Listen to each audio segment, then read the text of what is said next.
Chittagong medical college হাসপাতালে সক্রিয় একটি বিশাল দালাল চক্রকে ধরতে অভিযান চালিয়েছে র‍্যাব-৭। বুধবার দুপুরে পরিচালিত এ বিশেষ অভিযানে চক্রের ২১ সদস্যকে আটক করা হয়। র‍্যাবের দাবি, এসব দালাল দীর্ঘদিন ধরে নানান কৌশলে রোগীদের ঠকিয়ে আসছিল। প্রতারিত হচ্ছিল হাজার হাজার সাধারণ মানুষ।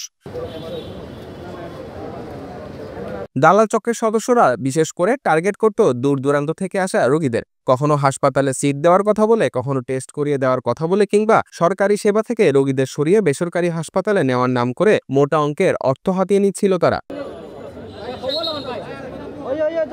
অনেক সময় রোগী ও তার স্বজনদের ভুল তথ্য দিয়ে ভয় দেখিয়ে চক্রটি বেসরকারি ক্লিনিকে হস্তান্তর করত। পরবর্তীতে সেই ক্লিনিকের চিকিৎসার খরচের নামে নেওয়া হতো দ্বিগুণ ও তিনগুণ টাকা। শুধু তাই নয়, নির্দিষ্ট কিছু ওষুধের দোকান থেকে উচ্চ মূল্যে ওষুধ কিনতে বাধ্য করা হতো রোগীদের। অভিযোগ রয়েছে, এই চক্রের সাথে হাসপাতালের ওয়ার্ড বয়, পরিচ্ছন্নতা কর্মী, এমনকি কিছু নার্সও জড়িত।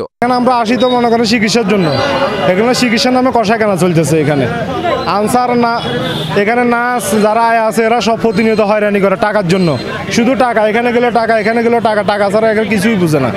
আমার ওষুধ যায়, মেডিসিন যায় 1 টাকার, আমার থেকে এরা হাতিয়ে নেয় 500 টাকা, 200 টাকা। ওখানেই যাই, ওখানেই টাকা দিতে হয়। তার মধ্যে রাত্রে ঘুমালে মনে করেন যে টাকা ছাড়া ভিতরে ঘুমাইতে দেয় না, হয়তো বাইরে করে নিয়ে আসবে। মানে ওনাদেরকে টাকা দিলে পরীক্ষা হবে, ওনাদেরকে টাকা দিলে মনে করেন কি যে কাজ করে দিবে, টাকা ছাড়া ওনারা কোনো কাজ করতে রাজি না। মানে এক কথা হয়েছে, টাকা দিবেন আপনার চিকিৎসা ভালো হবে, টাকা দিবেন না কোনো চিকিৎসা নাই।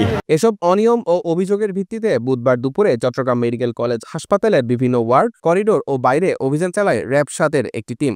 প্রায় ৩ ঘণ্টাব্যাপী এই অভিযানে আটক করা হয় ২১ জনকে। অভিযান শেষে প্রেস ব্রিফিংয়ে চট্টগ্রাম মেডিকেল কলেজ হাসপাতালের ডিরেক্টর সাংবাদিকদের বলেন, দালাল নির্মূল করার জন্য আমরা র‍্যাব-৭-এর সহযোগিতা এবং ম্যাজিস্ট্রেটদের সহযোগিতায় আজকের এই যে অভিযান আমাদের সবসময় চলমান থাকবে।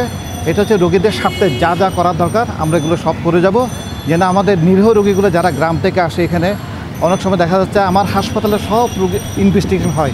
আজকে প্রায় ২১ জন ধরা হয়েছে, এদেরকে বিভিন্ন মেয়াদে সাজা দিয়ে তাদেরকে জেল জরিমানা করা হবে। এই ধরনের অভিযান কিন্তু অব্যাহত থাকবে। এই ম্যাজিস্ট্রেট সহকারে এবং চট্টগ্রাম মেডিকেল কলেজ কর্তৃপক্ষের সহায়তায় আজকে আমরা অভিযান পরিচালনা করেছি। এখন পর্যন্ত ২১ জন দালালকে আমরা শনাক্ত করতে পেরেছি এবং তাদের বিরুদ্ধে আদালতের কার্যক্রম চলমান রয়েছে। ৬-৭ জনের অলরেডি শাস্তি প্রদান করা হয়েছে, বিভিন্ন মেয়াদে জেল এবং অন্যান্য শাস্তি, এবং বাকিদের শাস্তির প্রক্রিয়াধীন রয়েছে।